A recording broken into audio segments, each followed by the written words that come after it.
Sir. என்ன விட்டுட்டு போய் அவன் வேற ஒரு பொம்பளையோட குடும்பம் நடத்திட்டான். அவன் வேற ஒருத்தைய வச்சுக்கிட்டு இருக்கான். கம்ப்ளைண்ட் கொடுத்து 2 மாசம் ஆகுது. அந்த மேடம் கால உழுவாது குறைய அவங்க செஞ்சிருக்காங்க. கல்யாண வாழ்க்கையில இல்லாம இந்த அடை இல்லாம அந்த அடை இல்லாம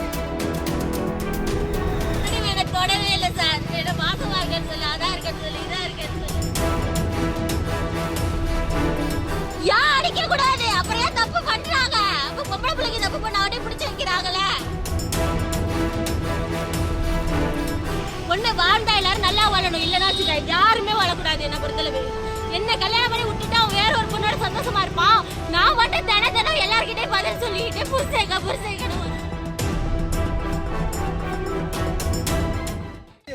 பொம்பளை தானே. நான் கல்யாணம் ஆகி 2 வருஷம் ஆகுதுங்க சார். என்ன விட்டுட்டு போய் அவன் வேற ஒரு பொம்பளையோட குடும்பம் நடத்திட்டான். அவன் வேற ஒருத்தைய வச்சுக்கிட்டு இருக்கான்.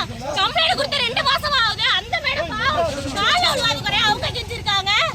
அப்ப பொம்பளை பிள்ளைங்க என்ன அவளை இலத்தரமா என்ன? அதுல ஒரு தாய் இல்லாம பிள்ளை எங்க அம்மா இல்லாம எங்க அப்பா வச்சு வளர்த்தாங்க. நான் கல்யாணம் பண்ணிக்க முடியாதுன்னு சொன்ன அந்த பொண்ணு பையல அவன் என்ன கல்யாணம் பண்ணிக்கிட்டு கால உழுது அழுது என் வாழ்க்கை வீடா வச்சு சார். கல்யாண வாழ்க்கையில இல்லாம இந்த அடை இல்லாம அந்த அடை இல்லாம நடுவில் நின்று வளைக்கிறேன். நீங்க கொடுத்தீங்களா ஸ்டேஷன்ல கம்ப்ளைன்ட் என்னாச்சு? ஸ்டேஷன்ல கம்ப்ளைன்ட் கொடுத்தாச்சு. எந்த ஸ்டேஷன்ல? மொகலில தான் சார் கொடுத்திருக்கோம். கொடுத்து 2 மாசமா ஆச்சு சார். அவங்களுக்கு கூப்பிட்டு இந்த சொல்றேன் அந்த சொல்றேன் தீபாவளிக்கு முன்னாடி கொடுத்தது சார். இன்னொரு ஒரு பதில் கூட சொல்ல சார். அந்த பையன் பாட்டுக்கு அவன் போறான் சார் விட்டுட்டு. ஒண்ணு வாடுறேன்னு சொல்லணும், இல்லன்னா என்னையாவது வாழ விடணும். ரெண்டுக்கு இல்லாம நடுவுல அடிக்கிறேன் சார் நானு.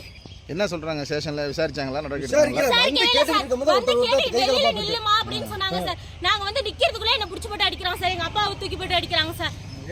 போலீஸ் எடுத்தாங்களா? போலீஸ் என்ன சொல்றாங்க அதுக்கு? அவங்க விசாரிக்க முடியாதுன்னு சொல்லிட்டாங்க சார். வா வா போலாம். நீ வண்டி எடுவா. போறேன்னு சொன்னா சார். நீ மாசமா இருக்கன்னு சொல்லு அதான் இருக்கன்னு சொல்லு. கல்யாணத்துக்கு முன்னாடி என்ன தொடவே இல்லை சார். என்ன மாசமா இருக்கன்னு சொல்லு அதான் இருக்கன்னு சொல்லு இதா இருக்கன்னு சொல்லு. என்ன பிளாக்மெயில் பண்ணி வாழ்க்கையை நான் வேண்டும் சார். யாருமே விசாரிக்கவே மாட்டேங்கிறாங்க சார். இந்த ஊர்ல பொம்பளை பிள்ளைங்க நான் அவளை கேவலமான ஆம்பளைன்னு அப்படின்னா முட்டிக்கிட்டு வந்துட்டான்ல. எத்தனை பேர்ட்ட சார் கம்ப்ளைண்ட் கொடுத்துருக்கோம். எத்தனை பேர்ட்ட கேட்டிருக்கோம். அவளை கூப்பிட்டு ஒரு வார்த்தை சட்டத்துலதான் அடிக்க கூடாதுன்னு ஒரு சட்டம் வந்துட்டல. யார் அடிக்க கூடாது? அப்புறம் ஏன் தப்பு பண்றாங்க? அப்ப பொம்பளை பிள்ளைக்கு தப்பு பண்ண அவனே பிடிச்சு வைக்கிறாங்களே. இல்லன்னா என்ன கிடையாது பிடிச்சு கொடுக்கணும்ல. அவனை 2 கல்லாம என்ன நடுவில் நிக்க வச்சிருக்காங்க.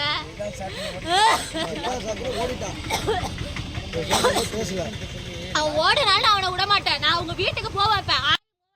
எல்லாரும் வெளில தள்ளுற. இல்லன்னா வச்சுக்க நீ என்ன முடியாது பார்த்து இருக்கிற ஒரு பொண்ணை நீ அள்ளி வச்சுட்டு தான் போற. நீ பொண்ணு வாழ்ந்தா எல்லாரும் நல்லா வாழணும். இல்லன்னா வச்சுக்க யாருமே வாழக்கூடாது. என்ன பொறுத்தளவு என்ன கல்யாணம் பண்ணி விட்டுட்டு அவன் வேற ஒரு பொண்ணோட சந்தோஷமா இருப்பான். நான் மட்டும் தினம் எல்லார்கிட்டயும் பதில் சொல்லிக்கிட்டு புருஷேக்கணும் ஒருத்தவங்கள்ட்ட கஷ்டப்பட்டுக்கிட்டு நான் மட்டும் இருக்கணுமா? 2022 பிப்ரவரி 14ஆம் தேதி கல்யாணம் நடந்துச்சு சார். 1 மாதம் தான் சார் சேர்ந்தே வாழ்ந்துருக்கோம். 1 மாதம் கூட முழுசாக இல்லை. ஒரு 20 நாள் தான் சேர்ந்தே இருந்திருக்கோம். அந்த 20 நாளையில் என்னை விட்டுட்டு போன பையன்தான். திரும்ப வரவே இல்லை. வேலைக்கு போகிறேன்னு சொல்லிட்டு விட்டுட்டு போன பையன்தான். நகை எல்லாத்தையும் வாங்கி அட வச்சுட்டாங்க. ஏங்க வந்து கூப்பிடலையா? ஏங்க நகை வாங்கி அட வச்சிருக்கி அப்படின்னு கேட்க போன தெண்டன் தான். நான் எதுக்கு உனக்கு பதில் சொல்லணும்? நீ யாரடி நான் உனக்கு பதில் சொல்ல அப்படின்னு கேட்குறாங்க சார். அவங்க வீட்டுக்கு போனதுக்கு அவங்க அம்மா என்ன சொல்கிறாங்க, இங்கெல்லாம் வச்சு வாழ வைக்க முடியாதுப்பா, வெளில துரத்தி விடு அப்படின்னாங்க.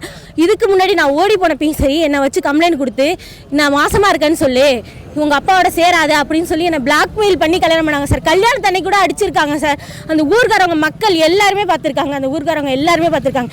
இப்போ இங்கே வந்து அந்த மேடம் வெளியில் நில்லுங்கம்மான்னு தான் சொன்னாங்க. உள்ளே போயிட்டு வந்தேன். எங்களை நீ பொண்ணு அப்படின்னு சொல்லி வெளில தள்ளி போட்டு அடிச்சு எங்கள் அப்பாவை அடிச்சு எங்கள் அப்பா கால் முடியாதவங்க என்ன அடிச்சு இல்லை சார். ஒரே கம்யூனிட்டி, சொந்த தாய் மாமா பையன்.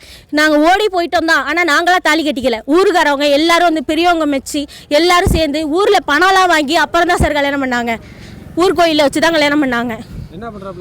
அந்த பையன் மெட்ராஸில் ராயல் என்ஃபீல்டு கடையில் வேலை பார்க்குறாரு சார். பிரகதீஸ்வரன்.